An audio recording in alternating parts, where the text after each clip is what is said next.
الرحمن الرحیم. با عرض سلام، با توجه به تقاضای شما دوستداران یادگیری زبان تصمیم گرفتیم که اون پست هایی رو که ارائه میدیم به صورت ویدئویی در اختیار شما قرار بدیم. این جلسه رو اختصاص میدیم به تعریف زبان. برای زبان تعاریف مختلفی دادن. اون تعریفی که اینجا به درد ما میخوره اینه: توانایی ذهنی است که تصاویر و مفاهیم ذهنی رو به نمود آوایی و یا نوشتاری تبدیل میکنه و برعکس این نمود آوایی و یا نوشتاری رو برمیگردونه به تصاویر و مفاهیم ذهنی. مثلا در ذهن سپیکر رایتر، گوینده یا نویسنده، درخت، شکل درخت و یا مفهوم درد. این علامت، چون که این لغت جزء مفاهیم ذهنیه، با این علامت من نشون دادم درد رو. کلمه تو انگلیسی tree و برای درد pain رو به کار برده. شنونده در ذهن خودش tree رو به این صورت تجسم کرده و درد رو هم ما فرض بکنیم که به این صورته. حالا ما از این دوتا تصویر که در ذهن گوینده و شنونده ایجاد شده و همینطور این علامت‌های درد، نتیجه میگیریم که بین گوینده و شنونده سوء تفاهم‌هایی ایجاد میشه. حالا بذارید ببینیم چه عواملی باعث میشه که این سوء تفاهم‌ها به وجود بیاد. من اینجا نوشتم عوامل ایجاد کننده سوء تفاهم.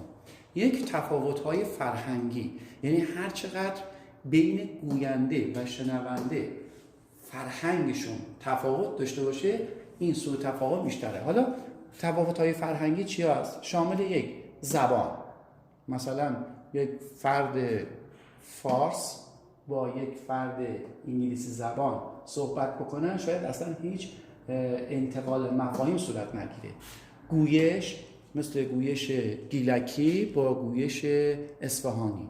دین، مذهب، رسم و رسومات، عقاید، تاریخ، تکنولوژی، محل زندگی و غیره. دو، جنسیت، مؤنث، مذکر، دختر، پسر. سه، سن، یعنی هر چقدر سن اینا با هم دیگه فرق بکنه باز سوء تفاهم پیش میاد. چهار، موقعیت اجتماعی. پنج، شغل. 6، میزان تحصیلات. 7، تجربه های شخصی. خب حالا برمیگردیم به زبان فارسی و زبان انگلیسی. توی دنیا یک سری زبان ها هستش مثل زبان فارسی که روابط کلمات معانی رو درست میکنند. در این زبان ها میشه کلمات رو جابجا کرد. مثلا من از برادرم خواستم، میشه گفت خواستم من از برادرم، یا از برادرم من خواستم. به هر طریقی این کلمات رو بگیم مفهوم انتقال داده میشه. ولی توی زبان انگلیسی اینجوری نیست. زبان انگلیسی جزو اون زبانهایی هستش که جای کلمه مفاهیم رو درست میکنه، نه روابط کلمه. یعنی همین ترجمه من از برادرم خواستم به این صورت میشه که آی پشت سرش حتما کار این آی بیان میشه. حالا بقیه جمله که به پسرش اجازه بدهد تا ماشین را سوار شود. الان چند تا شخصیت اینجا داریم؟ یک، من، برادرم، پسرش. خب اینجا I, my brother, his son. حالا ببینیم چه کارایی کردن. I asked، من کار خواستن رو. My brother to let، برادرم کار اجازه دادن رو. His son drive، پسرش کار سوار شدن به ماشین رو.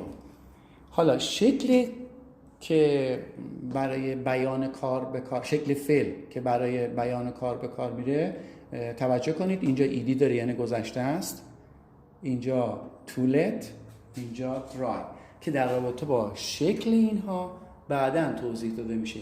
در حال حاضر چیزی که مهمه اینه یادگیرندگان زبان بایستی در ذهنشون داشته باشن که هر فردی رو که گفتن پشت سرش بایستی کارش رو بیان بکنن. برای این جلسه تا همین قسمت کافیه. با امید ویدیوی بعدی.